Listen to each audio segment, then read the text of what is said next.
John, thank you. We moved to national headlines for you this morning at 7:20. A developing story out of Houston, Texas. TMZ is reporting rapper TakeOff, a member of Migos, is dead. The 28-year-old was reportedly shot to death at a bowling alley in Houston at around 2:30 this morning. TMZ says TakeOff was there with Quavo, another member of Migos. Sources say someone started shooting after a fight broke out. TakeOff was pronounced dead at the scene.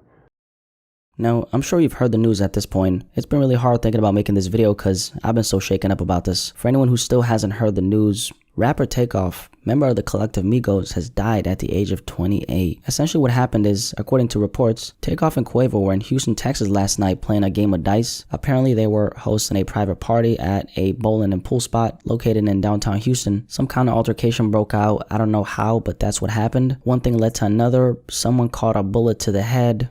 TakeOff was that person. TakeOff unfortunately died on the scene, and he was bleeding to death as Quavo was yelling for someone to get help. I'ma feed my family, nigga, ain't no way around it.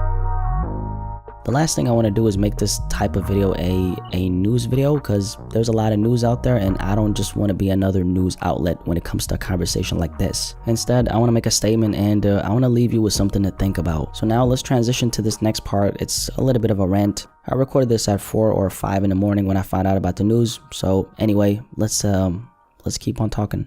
I think what has to happen is we just have to get really honest about what exactly we're promoting in the culture. Take a look at what exactly are we promoting in the culture. What are we actually saying in our records? That's the answer. That's the answer to why we're losing so many of our artists to gun violence. It's because we're talking about this stuff in the music, and a lot of our artists are actually living this lifestyle. So of course, in the end, it's gonna manifest in them being victims of the stories they're telling. They're telling these stories constantly. They're putting these stories at the forefront of their music, right? And these stories are negative stories. It's stories that involve harming other people. It's stories that involve taking a bunch of drugs and numbing yourself, and then in the process, going and killing somebody. That's what the stories are telling us, right? Now, if those are the stories we're telling in the culture, how can we expect to get a different outcome? How can we expect our artists to not die from gun violence? That's what they're talking about 24/7. They're not only telling the stories. A lot of artists, a lot of rappers, unfortunately, right? They're promoting this stuff in their music. They're advocating for living like this. They're telling these stories in their music of killing, of robbing, of poisoning their community. And this energy is coming back to the culture. So look what happens. We have to get really honest. We have to get really honest about what exactly we're promoting in these records is what I'm saying. That's the only thing I'm saying.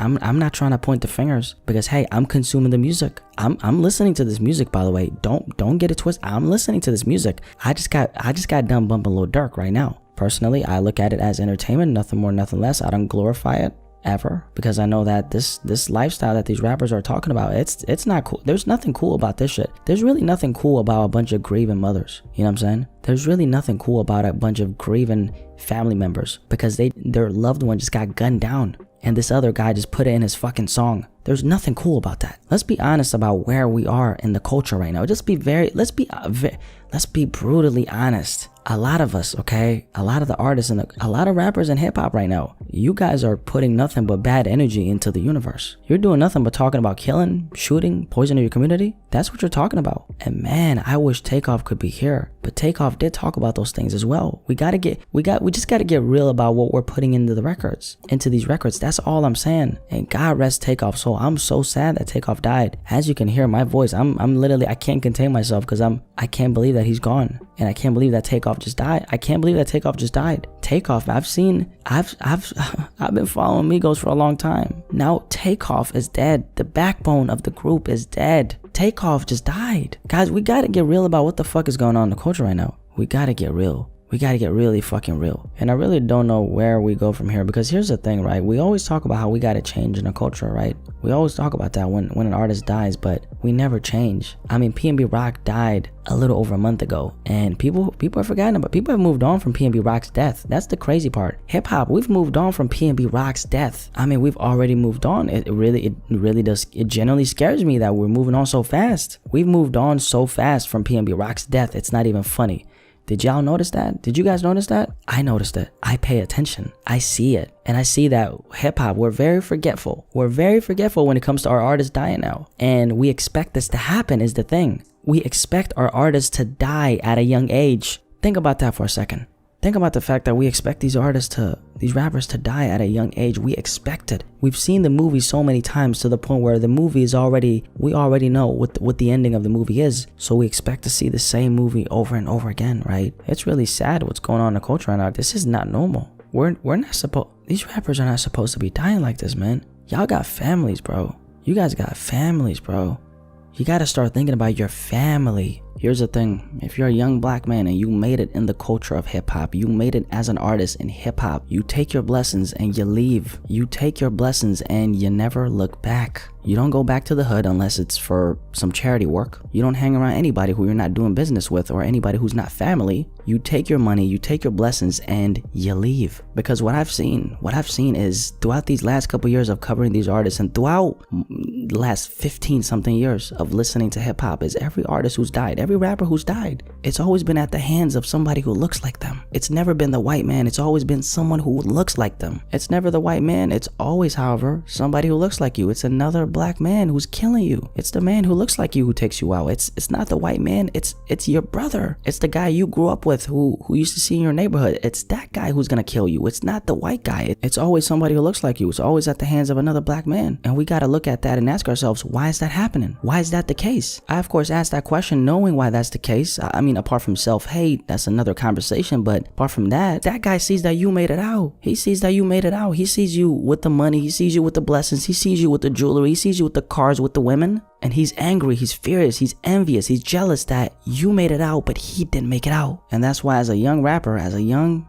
black man who's in the culture of hip hop, who made it in the culture of hip hop, once you get your blessings, you take those blessings and you leave and you never look back. You're never in a situation where these types of guys can even be around you. And yes, you do have a target on your back, but it's not for nothing. I mean, you're talking about violence in the music. You're talking about killing in the music. That energy will somehow find itself back to you because you're talking, that's what you're putting in the records. When you put something at the forefront, it will somehow find itself back to you. It will always happen. That's always going to happen. It's really heartbreaking how we've gone through this so many times in hip hop. It's really heartbreaking how the same movie is playing on the TV over and over and over again and nobody's trying to shut that fucking TV off. I think if something is going to change, rappers really have to start looking at the lifestyle that they're living and the shit that they're promoting in their music. We have to get really honest about what we're putting in these records, man. We just have to get brutally honest about that. And I think once we do that, once we're truly honest about what the fuck we're putting in these records, that's when we can finally move forward and actually tackle the problem. To be fair, these records,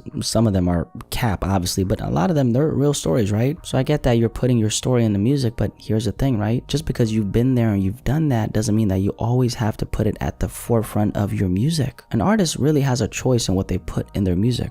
They have a choice 1000%. So as an artist, what are you putting in these records? What kind of stories are you telling? If all the stories we're hearing are about killing and robbing, can we really be surprised when our artists are getting robbed and killed? And that statement or any of these statements that I'm making has nothing to do with that TakeOff situation because this is a separate situation, right? So I just want to make it very clear where this rant is coming from. This rant is just coming from the frustration, okay? Frustration of losing artists in the hip-hop culture. Nothing more, nothing less. Really saddens me to hear about TakeOff going out like this, honestly. This rant is really coming from a place of love. It's coming from a place of genuine concern for artists, man, in the hip-hop culture. It's coming from a place of I want these artists to be here for their families and I want them to be here for their kids, man. I'm just sick of hearing about stories about black men getting killed, man. Black men who have everything in their arsenal to be really great and live a very long and successful life, dying at the age of 28. Getting killed like this in this type of fashion by somebody who looks like you, that's a problem, man. Imagine making it this far. Imagine going through all that someone like TakeOff went through. Imagine making it out the worst conditions